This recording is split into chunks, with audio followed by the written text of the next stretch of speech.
नमस्कार MF news पर आप सभी का बहुत स्वागत। मैं हूं आपके साथ अभिषेक पुंडीर। क्या देश की राजनीति में अब कुछ डेवलपमेंट होने वाला है? क्या देश की राजनीति में एक बार फिर से कुछ बदलाव आने वाला है? क्योंकि वसुंधरा राजे के साथ प्रधानमंत्री नरेंद्र मोदी की मुलाकात हुई। इस मुलाकात में क्या कुछ हुआ अब तक निकलकर सामने नहीं आया है। बस इतना ही पता चला है कि मुलाकात हुई है। क्या राजस्थान में फेरबदल कुछ होने वाला है? उसी पर चर्चा करने के लिए मेरे साथ मौजूद है हमारे वरिष्ठ सहयोगी पंकज प्रसून। सर, बहुत बहुत आपका स्वागत। ये जो मुलाकात हुई है वसुंधरा राजे और प्रधानमंत्री मोदी की, क्या संकेत हैं या कुछ वाकई में होने वाला है? नहीं, पहली बात तो ये है कि राजस्थान में कोई परिवर्तन नहीं होने वाला। यह स्पष्ट तौर पे समझ लीजिए। जो संकेत मिले हैं उसके आधार पे दो कयास लगाए जा रहे हैं राजनीतिक हलकों में। पहला यह है कि राज्यसभा के अंदर एनडीए में बोलने वाले या विपक्ष को घेरने वाले नेता कम है। तो राजस्थान की जो सीटें राज्यसभा के लिए खाली हो रही हैं, क्या उनमें से किसी सीट से वसुंधरा राजे को राज्यसभा भेजा जा सकता है? सीनियर है, अच्छा बोलती हैं और रिसोर्सफुल है। क्योंकि राजस्थान की ये मुख्यमंत्री रह चुकी हैं और राजस्थान रिसोर्स जनरेट करता है पार्टी के लिए अच्छा खासा। मारवाड़ी वगैरह वहां पे है। तो महाराष्ट्र, गुजरात के बाद अगर तीसरा बड़ा रिसोर्स जनरेट करने वाला राज्य है तो वो है राजस्थान। तो अगर वसुंधरा राजे को राज्यसभा में लाया जाए और राज्यसभा में ये अगर फ्रंट फुट पे सत्ता पक्ष की ओर से बैटिंग करे, तो हाल के दिनों में देख रहे हैं कि अलग अलग मुद्दों पे, जैसे सामने से बोलते हैं डेरेक ओब्रायन है, मनोज झा है वगैरह, इस तरह के लोग हैं बोलने वाले। खुद मल्लिकार्जुन खड़गे हैं। सत्ता पक्ष की ओर से एक सुधांशु त्रिवेदी है, मैं राज्यसभा की बात कर रहा हूं। और फिर ले देकर वो बच जाते हैं। मतलब कोई ऐसा है नहीं कि जो इस तरह का वक्तृत्व क्षमता जिसमें हो। तो एक तो वो मंथन चल रहा है या कयास लगाए जा रहे हैं कि मिलने के पीछे एक वो रणनीति हो सकती है कि सीनियर नेता को हम राज्यसभा में लाएं और तब वो तथ्यात्मक रूप से विपक्ष के प्रहारों को काउंटर कर सके, क्योंकि लोकसभा में सत्ता पक्ष के पास बहुत है, राज्यसभा में नहीं। दूसरी जो बात यह है कि जनवरी, जो अंतिम जनवरी से पहले यानी 15 से 18 जनवरी तक जो महाकुंभ में एक फैसला होने वाला है। फैसला यह होने वाला है कि भारतीय जनता पार्टी के राष्ट्रीय अध्यक्ष को लेकर क्या क्या बातें हुई और उसका लॉजिकल कंक्लूजन क्या निकला है।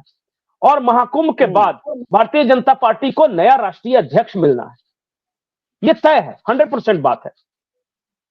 अब महाकुंभ मेरे हिसाब से जी, महाराष्ट्र चुनाव के बाद भी यह तय था कि बीजेपी को नया राष्ट्रीय अध्यक्ष मिल जाएगा। नहीं, तो महाराष्ट्र का चुनाव हो गया। अब बीच में जैसे कुंभ को लेकर जो मंथन चला, जनवरी डेडलाइन दी गई है। जो इससे पहले जो बैठक हुई थी राजनाथ सिंह के आवास पे, उसमें राष्ट्रीय स्वयंसेवक संघ के अरुण जी थे, राजनाथ सिंह थे और भी बड़े नेता थे। कहा तो ये जा रहा है कि अमित शाह भी मौजूद थे। तो उसमें यह फैसला हुआ था कि हम जनवरी अंतिम तक नए राष्ट्रीय अध्यक्ष को लेकर कर लेंगे अपना फैसला। उस बीच ये महाकुंभ आ गया। महाकुंभ में बीजेपी या संघ परिवार हमेशा से यह मंथन करता रहा है कि हमारे आगे की रणनीति क्या होगी। तो अब इस बात का अंदाजा लगाया जा रहा है कि कुंभ के जस्ट बाद, तुरंत बाद भारतीय जनता पार्टी को नया राष्ट्रीय अध्यक्ष मिलना है। तो उस सिलसिले में भी इस मुलाकात को महत्वपूर्ण माना जा रहा है। वसुंधरा राजे के साथ अगर प्रधानमंत्री की मुलाकात हुई तो इसका देखिए, वसुंधरा राजे क्यों महत्वपूर्ण है आप समझिए कि नए राष्ट्रीय अध्यक्ष को लेकर वसुंधरा राजे क्यों। क्योंकि देखिए, ओबीसी प्रधानमंत्री है, ओबीसी गृह मंत्री है। अब तक कॉम्बिनेशन ये था कि सवर्ण राष्ट्रीय मतलब भाजपा का अध्यक्ष रहेगा और सरकार में ओबीसी रहे, जो बड़े चेहरे हैं, यही था ना। अब क्या किसी महिला को जो कि सवर्ण हो, ये तो ब्राह्मण थे। इस बीच ये खबर बहुत आई अलग अलग चुनाव में, गुजरात के चुनाव में, मध्य प्रदेश के चुनाव में या उत्तर प्रदेश के जो चुनाव, वहां के राजपूत समाज नाराज है। तो क्या वसुंधरा राजे फिट बैठती हैं उसमें? यहां पर भी देखिए, हाँ, ये राजपूत समाज से आती हैं, तो ये सवर्ण भी है, राजपूत भी हैं, वहां भी नाराज की बात। महिला है, महिला राष्ट्रीय अध्यक्ष अगर भाजपा का बनता है तो ये मेरे हिसाब से शायद पहली बार होगा। अब तक बीजेपी ने किसी महिला को राष्ट्रीय अध्यक्ष नहीं बनाया। तो वो है तीसरी जो बात है कि ये रिसोर्स जनरेट कर सकती है पार्टी के लिए। तो ये तीनों देख के अभी तो सिर्फ कयास है, देखिए कुछ कहा नहीं जा सकता। लेकिन कुछ लोग ये कह रहे हैं कि जो इतिहास है वसुंधरा राजे का, मोदी शाह या आला कमान के साथ जो टकराव है, उसे लेकर ये धीरे धीरे पैचअप कर रही है और राजनाथ सिंह इसमें महत्वपूर्ण भूमिका निभा रहे हैं। संघ इसमें महत्वपूर्ण भूमिका निभा रहा है कि जो मोदी अमित शाह के साथ जो इनका ये जो ट्यूनिंग था वो कैसे ठीक हो। पिछले राजस्थान चुनाव के बाद एक खबर आई थी ना कि एक चिट पकड़ाया था वसुंधरा राजे को, उसमें ये जो राजस्थान के मुख्यमंत्री हैं उनका भजन लाल जी का नाम था। अब वो चिट में क्या था वो किसी को नहीं पता, लेकिन इतना जरूर है कि राजनाथ सिंह ने कुछ बड़े वादे किए थे वसुंधरा राजे के साथ कि अभी आप देखिए कुछ कीजिए मत। अब क्या वादा क्या था वो किसी को नहीं पता, लेकिन जिस तरह की परिस्थितियों का निर्माण हो रहा है, अगर वसुंधरा राजे के सामने विकल्प रखा जाए राज्यसभा या फिर बीजेपी का राष्ट्रीय अध्यक्ष, तो कहां उनको ज्यादा फायदा होगा?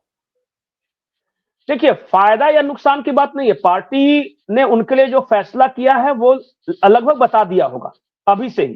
और अभी से लेके जनवरी 15-16 तक जो उनकी एक्टिविटी रहेगी उससे बहुत कुछ अंदाजा लग जाएगा कि वो कौन से रोल में आने वाली है।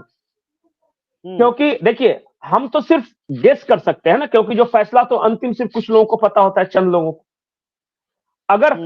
अगर वसुंधरा राजे की पहली पसंद क्या होगी ये किसी को नहीं पता। अगर राज्यसभा में उन्हें लाया जाता है और राज्यसभा के द्वारा फिर बाद में मंत्री बनाया जाता है केंद्र सरकार में, जेपी नड्डा तो मंत्री है ना, तो अगर राज्यसभा लाके मंत्री बनाया जाता है तो भी उनके लिए विन विन सिचुएशन है। अगर संगठन के काम में लगाया जाता है, संगठन में वो कोई छोटा मोटा रोल तो करेंगे नहीं, सीनियर नेता है, तो अगर राष्ट्रीय अध्यक्ष बनाया जाता है तो वहां भी विन विन सिचुएशन है। तो अभी वसुंधरा राजे कहां है, अब जो भी उनमें से दोनों मिल जाए तो उनके लिए तो फायदा है, लेकिन पार्टी ने उनके लिए क्या फैसला किया है ये देखने वाली बात होगी। अभी यही दोनों ज्यादा बातें चल रही है कि राज्यसभा और फिर या फिर नए राष्ट्रीय अध्यक्ष। बीच में खबर भी चली थी किसी महिला को बनाया जाएगा, किसी महिला को बनाया जाएगा, इस तरह की बात। पंकज जी, लेकिन यहाँ सोचने वाली बात यह भी है कि तमाम विपक्षी पार्टियां या फिर बीजेपी हो, अभी फिलहाल दलितों पर फोकस ज्यादा है। अंबेडकर साहब का भी मुद्दा गरमाया हुआ है, तो ऐसे में एक स्वर्ण के साथ जाना राष्ट्रीय अध्यक्ष के तौर पर कहीं नुकसान तो नहीं उठाना पड़ेगा? देखिए ये तात्कालिक मुद्दा है जो कि इस लोकसभा के दौरान ये उठा है, इससे पहले ये ऐसा कुछ नहीं था। और ये जो फैसले हैं, इस तरह के फैसले काफी लंबे अरसे पहले ले लिए जाते हैं और अब फिर धीरे धीरे उसके लिए जमीन तैयार की जाती है। ऐसा नहीं कि इस लोकसभा सत्र में अंबेडकर का मुद्दा उठ गया तो फिर अब इस तरह पे कोई किसी दलित को बनाया जाएगा। मुझे लगता है कि अभी जो कॉम्बिनेशन चल रहा है उसके हिसाब से ओबीसी प्लस सवर्ण और प्लस आदिवासी और दलित, ये चारों कॉम्बिनेशन लेके भारतीय जनता पार्टी चल रही है। तो आदिवासी राष्ट्रपति हो गया है, अब उपराष्ट्रपति जो है वो ओबीसी है, धनखड़ साहब प्रधानमंत्री ओबीसी हैं, गृह मंत्री वगैरह ओबीसी है, तो यहां पे ये नहीं। अब बच गए वहां पे सवर्ण और दलित, इन्हीं दोनों में से किसी एक को, क्योंकि ये संगठन का काम है, ये सरकार नहीं है, तो संगठन का काम बहुत अंदरूनी काम होता है, वो एक पार्टी का मैटर होता है। तो वहां पे मुझे लगता है कि सवर्ण फिट किया जा सकता है, क्योंकि जेपी नड्डा है उसी कॉम्बिनेशन के तहत अभी है मौजूद। और दलित पे कोई ऐसा बड़ा चेहरा, बहुत ऐसा कोई बड़ा चेहरा नजर नहीं आ रहा है जो कि राष्ट्रीय अध्यक्ष का पद संभाल सके, इस पद को संभाल सके। बहुत बहुत धन्यवाद पंकज जी इस चर्चा को विस्तार देने के लिए। तो देखना होगा कि अगर वसुंधरा राजे के सामने विकल्प रखा जाता है राज्यसभा या फिर बीजेपी का राष्ट्रीय अध्यक्ष, तो वो किसका चुनाव करती हैं, या फिर चुनाव हो चुका है, सिर्फ उन्हें पदभार संभालना है, क्योंकि राजे कह चुकी हैं कि वो राजस्थान से बाहर नहीं जाएंगी, सेंटर की राजनीति में नहीं जाएंगी। अब देखना होगा कि वक्त बदला है या नहीं बदला है। दर्शकों, आपकी इस खबर पर, इस चर्चा पर क्या कुछ राय, कमेंट कर हमें जरूर बताएं। धन्यवाद।